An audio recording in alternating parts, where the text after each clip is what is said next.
জগত ৭১-এর খেলাযোগে আপনাদের সাথে আছি আমি ফাহিম রহমান। যুক্তরাষ্ট্র বাংলাদেশ ৩ ম্যাচ টি-20 সিরিজকে ঘিরে আবহাওয়াজনিত সব শঙ্কা কেটে গেছে। টেক্সাসের ঝলমলে রোদে অনুশীলন করেছে টাইগাররা। আগামী এক সপ্তাহে টেক্সাসের আবহাওয়ার পূর্বাভাসেও মিলছে স্বস্তি। এসবই বাংলাদেশের জন্য সুখবর, কারণ বিশ্বকাপ প্রস্তুতির পথে সম্ভাব্য বাধা কেটে গেছে। সুযোগটা কেবল কাজে লাগাতে হবে নাজমুল শান্তদের। মঙ্গলবার রাত ৯টায় বাংলাদেশ যুক্তরাষ্ট্র প্রথম টি-20। খালিদ জামিলের রিপোর্টে বিস্তারিত। ESPN ক্রিক ইনফোর যুক্তরাষ্ট্র প্রতিনিধি পিটার ডেলা পেনা তো রীতিমতো ভয় ধরিয়ে দিয়েছিলেন। এক্সপোস্টে জানিয়েছিলেন হিউস্টনে বাংলাদেশ দল পৌঁছানোর আগেই এক প্রলয়ঙ্করী ঝড় বয়ে গেছে টেক্সাসের ওই এলাকা দিয়ে। যে প্রেরি ভিউ ক্রিকেট কমপ্লেক্সে হবে স্বাগতিক যুক্তরাষ্ট্রের সাথে ৩ ম্যাচের টি-20 সিরিজ, সেখানে বসানো অস্থায়ী সব স্থাপনায় উড়িয়ে নিয়ে যায় ঝড়। আবহাওয়ার পূর্বাভাসও বলছিল সামনের অবস্থাও সুবিধা নয় খুব একটা। পুরো সিরিজ ভেস্তে যাওয়ার সম্ভাবনাও একেবারে উড়িয়ে দেয়া যাচ্ছে না। কিন্তু তাই যদি হয়, তবে টাইগারদের বিশ্বকাপ প্রস্তুতির কি হবে? তবে দিন পেরোতেই মিলল স্বস্তির বার্তা। নির্ধারিত সময়ে হিউস্টনে পৌঁছায় বাংলাদেশ দল। সেদিন বৃষ্টির চোখ রাঙানি থাকলেও সঠিক সময়ে জিম সেশন আর আউটডোর ফিটনেস ট্রেনিংটা সারতে পারে টাইগাররা। ঝলমলে রোদে দৌড়ঝাঁপ করতে কোনো ঝামেলায় পড়তে হয়নি হাতুরু সিংহের ছাত্রদের। পরদিন ম্যাচ ভেন্যু প্রেরি ভিউয়ের মাঠও অনুশীলনের জন্য একদম রেডি। আর আবহাওয়া ছিল অনুকূলে। ওয়ার্ম আপের পাশাপাশি স্কিল ট্রেনিংটাও টুকটাক করতে পেরেছে শান্ত সাকিবরা। হিউস্টনে আবহাওয়ার পূর্বাভাস বলছে আগের সব কথা বাদ, যুক্তরাষ্ট্রের সাথে বাংলাদেশের ৩ ম্যাচ ২১, ২৩ আর ২৫ মে। প্রথম ম্যাচ ডেতে আকাশ কিছুটা মেঘলা থাকলেও পরের ২ ম্যাচে ফুল টাইম থাকছে সূর্যের হাসি। আবহাওয়া অনুকূলে থাকলেও কন্ডিশনটা অপরিচিত। তবে প্র্যাকটিস ম্যাচ খেলার সুযোগ যেহেতু থাকছে, ১৬ আনা কাজে লাগানো চাই শান্তদের। এই যুক্তরাষ্ট্রের সাথে অবশ্য বিশ্বকাপের মূল ম্যাচগুলোর আগে আরেকটা লড়াই রয়েছে বাংলাদেশের। সেটা টি-20 ওয়ার্ল্ড কাপের অফিসিয়াল প্রস্তুতি ম্যাচ। চলতি মাসের ২৮ তারিখ ডালাসে। জুনের ১ তারিখ ভারতের বিপক্ষে আরেকটা প্রস্তুতি ম্যাচ খেলে তবেই ডালাসে শ্রীলঙ্কার বিপক্ষে ম্যাচ। আর সেটা দিয়েই শুরু হবে লাল সবুজদের মূল বিশ্বকাপ মিশন। খালিদ জামিল, ৭১। বাংলাদেশের বিশ্বকাপ স্কোয়াড সম্পর্কে ধারণা নাই মাশরাফির, যদিও আশা করছেন গ্রুপ পর্ব পেরিয়ে সুপার 8-এ খেলার সামর্থ্য আছে টাইগারদের। ম্যাচ চান সাকিব নিংড়ে দেবেন নিজের সেরাটা। বঙ্গবন্ধু আন্তর্জাতিক কাবাডি টুর্নামেন্টের প্রেস কনফারেন্সে এসে নড়াইলের এমপির আহ্বান, সব খেলাতেই যেন ফোকাসটা দেয় সংবাদকর্মীরা। সাইফুল রূপকের রিপোর্ট। বাংলাদেশ ক্রিকেট দল অলরেডি আমেরিকা গেছে বিশ্বকাপ খেলতে। আসলে টিম দেখিনি, একদমই দেখেন না, জানি না কারা কেমন অবস্থা আছে তাও জানি না, আমি দেখিনি খেলা। তবে কি টাইগারদের খেলা এখন আর টানে না মাশরাফিকে? জিম্বাবুয়ের বিপক্ষে জেতা সিরিজের একটা ম্যাচও নাকি দেখেননি। এক সময়কার ক্যাপ্টেন ফ্যান্টাস্টিক জানেনই না বাংলাদেশের বিশ্বকাপ স্কোয়াডে কে কে আছেন। তবে বাংলার গ্রুপের প্রতিপক্ষ দলগুলোর নাম শুনে শান্তদেরই আপার হ্যান্ডে রাখলেন নড়াইল 2-এর এমপি মাশরাফি বিন মুর্তজা। দক্ষিণ আফ্রিকা আর শ্রীলঙ্কার সাথে তো জেতা উচিত। দক্ষিণ আফ্রিকার সাথে তো সিরিজ জিতে এসেছে একবার, যদিও ওয়ানডে। এখন দক্ষিণ আফ্রিকা শ্রীলঙ্কার সাথে মনে হয় যে কোনো একটা জিততেই হবে। আশা করি ইনশাল্লাহ ভালো করবে একটা। এখন ওইদের সাথেও যদি আপনি হারার চিন্তা করেন তাহলে তো কঠিন হবে কাজটা। অবশ্যই আমি চিন্তা করছি এই দুইটার একটা থেকে জিতে ওগুলোকে হারিয়ে, আর ওয়াই নট যে দক্ষিণ আফ্রিকা দুইটাকেই চিন্তা করা যায়, হারাইতে পারবে না। আমি অবশ্যই চাইবো বাংলাদেশ চ্যাম্পিয়ন হয়ে আসুক, বাট রিয়েলিস্টিকলি ভাবতে হবে কেমন খেলছে ওখানে, উইকেট কেমন, কন্ডিশন কেমন, দল কেমন ফর্মে আছে, প্লেয়াররা কেমন খেলছে, সব কিছু মিলে হয়তো বা প্রথম রাউন্ড পার করে তারপর মানে সুপার 8 হবে। তো প্রথম রাউন্ড পার করতে পারলে তখন একটা আইডিয়া হবে। তো আগাম তো কিছু বলা যাচ্ছে না, আগাম কিছু বলা যায়ও না। বিশ্বকাপ স্কোয়াডের ফটো সেশনের দিনের আইকনিক ছবি। বোর্ড সভাপতি পাপনের স্নেহ ভালোবাসায় ওরা 3 জন। পেস বোলিংয়ে তাসকিন ত্রাস ছড়াবেন, উইলোর ঝলক দেখাবেন কাপ্তান নাজমুল শান্ত, আর ব্যাটে বলে সাথে অভিজ্ঞতা শেয়ার করে পার্থক্য গড়ে দেবেন সুপার অলরাউন্ডার সাকিব আল হাসান। এই 3-এর কাছে তেমন প্রত্যাশাই ক্রিকেট সংশ্লিষ্ট থেকে ভক্ত সবার।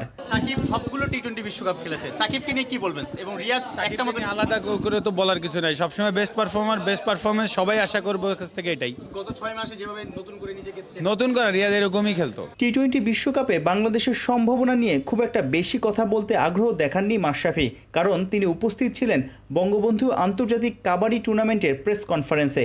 ম্যাচ চান ক্রিকেটের সাথে সাথে অন্য খেলাগুলোর প্রচারও যেন বাড়ে, অ্যাথলিটরাও যেন অনুপ্রেরণা পায়। আমি টোটাল স্পোর্টসে বিশ্বাসী। কারণ আমি বাংলাদেশে ক্রিকেট ওয়ার্ল্ড কাপ পৃথিবীর সর্বশ্রেষ্ঠ গেম না, পৃথিবীর সর্বশ্রেষ্ঠ গেম হচ্ছে অলিম্পিক। তো ওইখানে যদি কেউ গোল্ড মেডেল পেয়ে আসে সেটা সব থেকে বড় অর্জন হবে বাংলাদেশের জন্য। দেখেন, আমি যখন ক্রিকেট খেলেছি জাতীয় দলে তখনও আমি অন্যান্য খেলাকে ঠিক ততটুকুই গুরুত্ব দিয়েছি, কারণ সবাই এন্ড অফ দ্য ডে সবাই আমাদের দেশের জন্যই খেলছে। এখন ক্রিকেটটা হয়তো বা আপনারা বেশি ফোকাস করেন, এই জন্য হয়তো বা ক্রিকেট নিয়ে আলোচনা বেশি হয়। একটা সময় ছিল ফুটবল, এখনো ফুটবল হয়। অন্যান্য স্পোর্টসগুলো যদি আপনারা ফোকাস করেন তাহলে খুব দ্রুতই এটাও লাইমলাইটে আসবে, স্পন্সরশিপ বাড়বে। 23 মে থেকে 4 জুন পর্যন্ত মিরপুর শহীদ সোহরাওয়ার্দী ইনডোর স্টেডিয়ামে গড়াবে বঙ্গবন্ধু আন্তর্জাতিক কাবাডি টুর্নামেন্টের চতুর্থ আসর। কাবাডি কম খেলেছি আসলে। সাইফুল রূপক, 71। আইপিএল এর প্রথম কোয়ালিফায়ার কাল আহমেদাবাদে মুখোমুখি হবে কলকাতা নাইট রাইডার্স ও সানরাইজার্স হায়দ্রাবাদ। বাংলাদেশ সময় রাত 8টায় শুরু হবে ম্যাচ। দুই দলেই তারকার ছড়াছড়ি, জমজমাট ম্যাচের অপেক্ষায় ফ্যানরা। রহমান পেয়ারের রিপোর্ট। আস্থা আর বিশ্বাসের বাঁধন, বলিউডের বাদশার অনুপ্রেরণায় প্রতিভার স্ফুরণ। সুনীল নারায়ণ কেকেআরের super hero, real game changer. Shahrukh Khan মুগ্ধ, সাথে আছেন আন্দ্রে রাসেল। বড় ম্যাচে যিনি জমিয়ে তোলেন খেল। দুর্বার দুর্জয়, ট্রাভিস হেড, অভিষেক শর্মা সব বাধাকেই করেন জয়। সানরাইজার্স হায়দ্রাবাদের ভিডিও গেমস ব্যাটিংয়ের কাণ্ডারি। হেড অভিষেক হায়দ্রাবাদের আশার বাতি। যে কয়টি ম্যাচে সানরাইজার্স 200-এর বেশি রান করেছে, প্রায় প্রতিটিতেই দুই ওপেনার ভালো শুরু করেছেন।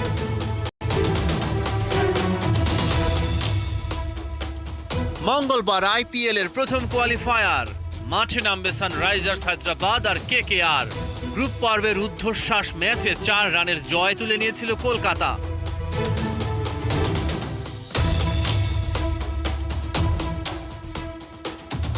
কেকেআর এর মাথা ব্যথার নাম ট্রাভিস হেড, অভিষেক শর্মা। এই দুইজনকে নিয়ে কলকাতার বিশেষ পরিকল্পনা। স্পিনারদের বিপক্ষে নড়বড়ে হায়দ্রাবাদের ওপেনাররা। শুরুতে তাই সুনীল নারায়ণ, বরুণ চক্রবর্তীর হাতে বল তুলে দিতে পারে কলকাতা।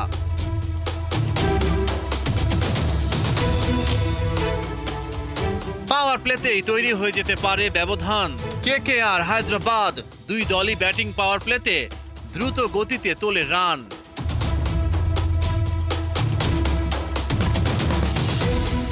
ছক্কার রাজাদের লড়াই, কার কবজিতে কত জোর এ নিয়ে চলবে বড়াই। 41টা ছক্কা হাঁকিয়ে সবার উপরে অভিষেক শর্মা।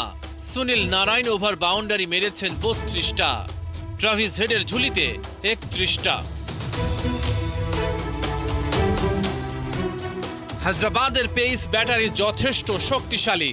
ভুবনেশ্বর কুমার, প্যাট কামিন্স, নটরাজন চলতি আসরে ছড়িয়েছেন দুটি। হায়দ্রাবাদের স্পিনারদের নিশানা করতে পারে কলকাতা, কারণ স্পিনাররা বেশি রান খরচ করলে চাপে পড়বে পেসাররা। পয়েন্ট টেবিলের সেরা দুই দলের দ্বৈরথ, জয় তুলে ফাইনালে যাওয়ার শপথ। হেরে যাওয়া দল সুযোগ পাবে আরো একটা। দ্বিতীয় কোয়ালিফায়ারে মাঠে নামবে ওরা। রহমান পেয়ার, 71। মহেন্দ্র সিং ধোনির ক্রিকেট ক্যারিয়ারের শেষ, নাকি রয়ে গেছে আরও একটা শেষ অঙ্ক? অনেকেই প্রত্যাশা করছেন আরসিবির কাছে ক্লোজ ম্যাচ হারার পর ঘোষণা দিয়ে দেবেন বিদায়ের। তবে সেটা নাকচ করে দিয়েছে সিএসকে টিম ম্যানেজমেন্ট। তাহলে কিভাবে বিদায় নেবেন, আর থেকে গেলে সেটা সম্ভাবনাও বা কতটা, সেই বিশ্লেষণ মাহদি হাসানের রিপোর্টে। যেন একটা গ্যালাক্সি হয়ে গেছে বিলীন, এরকম অনন্ত হতাশায় ডুব দিতে মহেন্দ্র সিং ধোনিকে দেখা যায়নি খুব বেশি। আরসিবির বিপক্ষে শেষ ওভারে হেরে যাওয়ার রেশ তবে কি গড়াবে ক্রিকেট ক্যারিয়ারের প্রোফাইল থেকে লগ আউটে? আপনি যা দেখেন তা আসলে সত্যি দেখেন না। মস্তিষ্কে চলে অন্য কোনো অপ্রত্যাশিত, সেটা কি জানে না কেউ।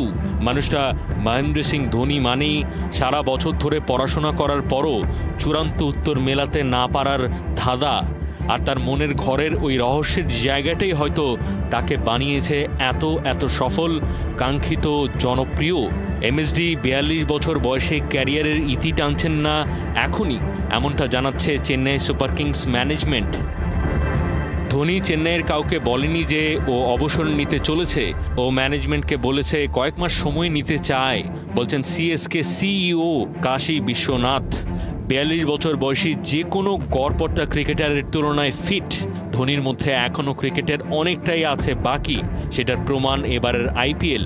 ফিনিশিং রোলে 200 পেরোনো স্ট্রাইক রেট, সাথে আছে 50+ গড়। সহজ কথায় তার প্লেইং রোলে ক্লিক করছেন এখনও প্রায় নিখুঁতের কাছাকাছি। সমস্যা বলতে একমাত্র চোটের ধকল। এবারের আইপিএলের আগে হাঁটুতে অপারেশন করিয়েছেন, ব্যাট করতে নেমেছেন অনেক পরে। ম্যাচের আগে পরে হাঁটুতে আইসপ্যাক বেঁধে হাঁটতে দেখা গেছে ধোনিকে। 2019 সালের 10 জুলাই বিশ্বকাপের সেমিফাইনালে নিউজিল্যান্ডের বিপক্ষে হেরে যায় ভারত। সেই ঘটনার পর সবাই ভেবেছিল মাঠ থেকে ইন্টারন্যাশনাল ক্রিকেটকে বিদায় বলবেন। কিংবদন্তি সমস্ত ক্রিকেটারদের মতো সংবর্ধনা আর লোকের জয়ধ্বনি সঙ্গী করবেন। তা না করে প্রায় 1 মাস পর ধোনি অবসরের ঘোষণা দিয়েছিলেন সামাজিক যোগাযোগ মাধ্যমে, সে বছরের 15ই আগস্ট। আবার এবারের আইপিএল শুরুর ঠিক আগ মুহূর্তে জানা গেল তিনি নন, কাপ্তানি করবেন ঋতুরাজ। এ সমস্ত রেফারেন্স টেনে আনা এই কারণে যে ধোনির ট্র্যাক রেকর্ড বলে তিনি ঘটা করে বিদায় বলা কিংবা কিছু জানানোর রীতিতে বিশ্বাস করেননি কখনো। তাই সামনের কোনো একদিন হুট করে চমকে দিয়ে সোশ্যাল মিডিয়ায় লিখলেও লিখে দিতে পারেন ঢের হয়েছে আলবিদা। আবার এমনও হতে পারে আরও একটা সিজন চলবে থালা ধোনির হলুদ রঙের ক্লাসিক সিনেমাটা। মাদি হাসান, 71। লক্ষ্য ভেদে পদক জয়ের স্বপ্নে বিভোর তরুণ শুটাররা। এবারের জাতীয় এয়ারগান চ্যাম্পিয়নশিপে সিনিয়রদের সাথে লড়বে জুনিয়ররা। বাংলাদেশ শুটিং স্পট ফেডারেশনে হয়েছে ওদের 2 সপ্তাহের ক্যাম্প। পাইপলাইন মজবুত করতেই নেওয়া হয়েছে এই উদ্যোগ। অর্ণব বাপির রিপোর্ট। সময়ের সাথে বাড়ে দায়িত্ব, পাল্টায় কাজের ধরন, ধরা দেয় নতুন পরিচয়। কমনওয়েলথ গেমসে সিলভার, সাউথ এশিয়ান গেমসে স্বর্ণজয়ী শুটার শাকিলের ব্যস্ততা নতুন শুটারদের নিয়ে, যার ঝুলিতে আছে 10টার বেশি আন্তর্জাতিক মেডেল এবং জাতীয় পর্যায়ে প্রায় 30টা পদক। এয়ার রাইফেল শুটার শাকিল এখন কোচের ভূমিকায়। ওর কাছ থেকেই তালিম নিচ্ছে আগামী দিনের শুটাররা। আমি যখনই তাদেরকে ভালোভাবে তৈরি করতে পারবো তখনই মনে করেন আমারই কাছে ভালো লাগবে। না, আমি শুটিং শেষ করেছি, বাট আমি ভালো শুটারও তৈরি করে গেছি। এই জিনিসটা আমাকে খুবই উৎসাহিত করতেছে। মেধা, শ্রম, ধৈর্যের সাথে শতভাগ মনন, দীর্ঘদিনের চেষ্টায় ধরা দেবে সাফল্য। লক্ষ্যে থাকতে হবে স্থির, এই কথাগুলোই তরুণ শুটারদের মনে গেঁথে দেওয়ার চেষ্টা করছে ফেডারেশন কর্তারা। হামিদুর রহমান ইউথ চ্যাম্পিয়নশিপ থেকে বাছাই করা শুটারদের পরিচর্যার মধ্য দিয়ে গড়ে তোলাই লক্ষ্য। বিভিন্ন ক্লাবের রেঞ্জের অভাবে ওরা হারিয়ে যাচ্ছিল, আমরা বললাম তাদেরকে খুঁজে পেয়েছি। তো এরকম আমরা এই ক্যাম্পটাকে কন্টিনিউ করব। তো এই কন্টিনিউ করেই বললাম পাইপলাইনে আমাদের শুটার তৈরি করাটা, কারণ যারা সিনিয়র শুটার তাদের একসময় পারফরমেন্স ডাউন হবেই, আজ হোক কাল হোক তাদের ডাউন হবেই। তো আমাদের ব্যাকআপ শুটারগুলিকে তৈরি করার জন্যই এই প্রস্তুতি। একটা বুলেটই পারে সব বদলে দিতে, যেই অর্জন বয়ে আনবে দেশের জন্য গৌরব। আসিফ, রত্না, বাকিদের মতো সমৃদ্ধ হবে শুটিংয়ের ইতিহাস। সেই স্বপ্ন সিঁড়িতে চলার পথ তৈরি করে দেওয়ার কাজটাই করছে শুটিং স্পোর্ট ফেডারেশন। সেই কারণেই দিনকে দিন বাড়ছে শুটারদের মনোবল। ক্যাম্প করার পরে আমাদের একটা কনফিডেন্স লেভেল বুস্ট পেয়েছে, কারণ এই ক্যাম্পের মাধ্যমে আমাদের এর আগের গেমসে যে স্কোর ছিল ওটার থেকে অনেক ইমপ্রুভ হয়েছে আমাদের ক্যাম্প। আশা করবো এরকম ক্যাম্প আবার কন্টিনিউ হবে। ক্লাবে আমাদের অনেক ধরনের ফ্যাসিলিটিস নাই, আমরা অনেক, যেমন আমাদের কোচের অভাব বা আমাদের অনেক কিছু গান টান অনেক অসুবিধা আছে, কিন্তু এখানে এসে আমাদের অনেক কিছু ইমপ্রুভ করতে পেরেছি। যেমন আমাদেরকে অনেক কোচগুলো হেল্প করছে, আমাদের পজিশন, আমাদের সব গান ধরা, সব কিছু নিয়ে অনেক কিছু করে সব কিছুতেই আমরা ইমপ্রুভ করতে পেরেছি। বাবা মার আমার প্রতি একটা ভালো আশা আছে যে আমি বাংলাদেশের হয়ে খেলবো, অলিম্পিক্সে যাবো। আর আমার খুব ইচ্ছা, আমি আমার বাবা মার স্বপ্ন পূরণ করতে চাই, দেশের হয়ে খেলতে চাই, দেশের জন্য মেডেলস আনতে চাই, মানে করতে চাই দেশের জন্য। সুজুকি এয়ারগান চ্যাম্পিয়নশিপে জমবে নিশানাবাজির লড়াই। রাইফেল বুলেটের এই খেলায় সিনিয়রদের সাথে পাল্লা দেওয়ার মতো সামর্থ্য কি আছে এই জুনিয়রদের? এখানে সিনিয়রদের সাথে ফাইট করে হয়ে যেতে পারে, খুব নতুন মুখ দেখবেন চলে আসছে। কারণ আমাদের নতুন মুখ দরকার, আমাদের নতুন মুখের অভাবেই বললাম আমাদের শুটিংটা আস্তে আস্তে বললাম অনেক স্লো হয়ে যাচ্ছে। আমাদের প্রচুর নতুন মুখ দরকার, প্রচুর ইয়াং শুটার দরকার, কারণ আমার ইয়ুথ অলিম্পিকের জন্য আমাদের প্রস্তুত হতে হবে। বুধবার থেকে শুরু হচ্ছে জাতীয় এয়ারগান চ্যাম্পিয়নশিপ। গোটা দেশের 40টা ক্লাবের প্রায় 250 জন প্রতিযোগী অংশ নেবে এই আসরে। অর্ণব বাপি, 71। এ ছিল এই মুহূর্তের খেলাযোগে সরাসরি সংবাদ অনুষ্ঠান। দেখতে থাকুন 71-এর ফেসবুক পেজ এবং সাবস্ক্রাইব করুন 71-এর ইউটিউব চ্যানেলে। 71-এর সাথেই থাকুন।